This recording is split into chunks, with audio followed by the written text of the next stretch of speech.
Shalom saudaraku yang dikasihi Tuhan. Mari pada saat ini kita bersama menikmati teh hangat.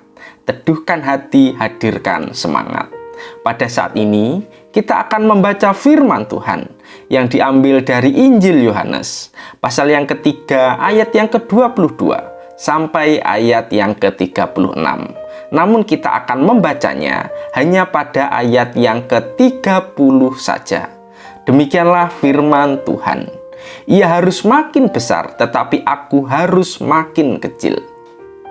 Saudaraku yang dikasihi Tuhan, sebagai manusia, tentu kita ingin menjadi yang terbesar di antara kita.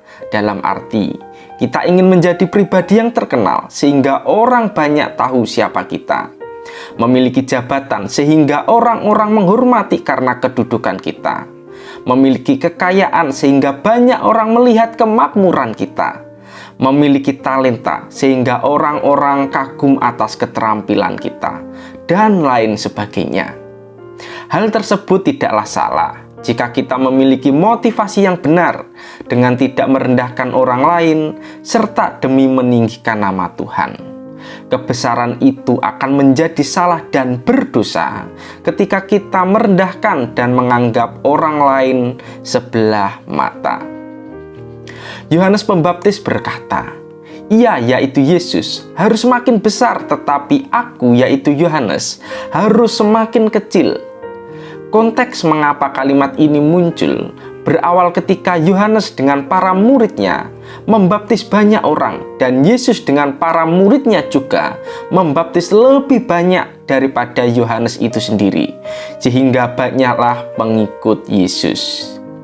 Maka timbullah pertanyaan dari para murid Yohanes. Singkat kata, mereka berkata, "Mengapa Yesus yang telah engkau baptis dulu lebih banyak pengikutnya daripada kita?" Yohanes menjawab, "Seseorang tidak dapat melakukan apa-apa kalau tidak diberikan Allah kepadanya."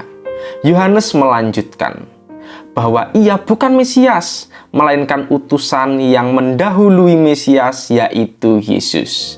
Artinya, Yohanes mengetahui posisinya hanya sebagai utusan dan tidak diberikan karunia lebih besar daripada Yesus yang dikaruniai Bapa, di mana tugasnya hanya mempersiapkan jalan bagi Yesus untuk pelayanannya ke depan.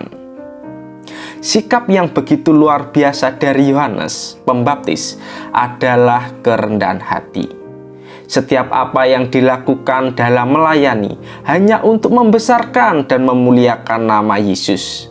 Dan dia berharap Yesus semakin besar dan ia semakin kecil.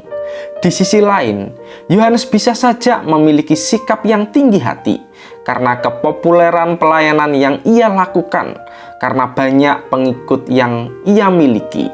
Namun ia tidak mau melakukannya karena seberapa besar pun pelayanannya tidak akan sebanding dengan apa yang Yesus sedang dan akan lakukan, yaitu Yesus datang dari surga membawa firman kebenaran dan menyelamatkan manusia dari dosa melalui mati di kayu salib. Maka dari itu, mari kita belajar dari Yohanes Pembaptis yang memiliki kerendahan hati yang begitu luar biasa. Caranya ialah mengetahui posisi kita yang hanya sebagai umat dan alatnya saja dalam pelayanan. Kita mungkin bisa menyampaikan firman dengan begitu luar biasa, memimpin pujian dengan suara yang indah, bermain musik dengan merdu, menjadi pengurus gereja yang bijaksana. Tanpa kerendahan hati dan tanpa motivasi memuliakan nama Tuhan, pelayanan kita akan menjadi sia-sia. Mungkin kita akan dipuji manusia karena penampilan kita, namun kita tidak akan berkenan di hadapan Tuhan.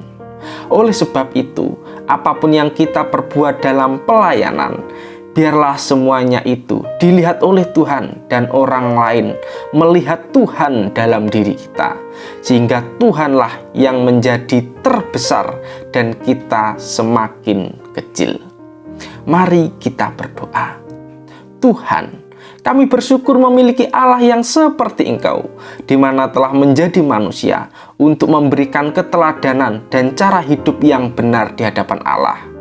Sebagai umat-Mu, kiranya Engkau menjaga hati dan pikiran kami, sehingga apa yang kami lakukan membuat Engkau semakin besar dan mulia, serta kami memiliki kerendahan hati untuk tetap menjadi pribadi yang terkecil di hadapan-Mu. Di dalam nama Tuhan Yesus, kami sudah berdoa. Amin.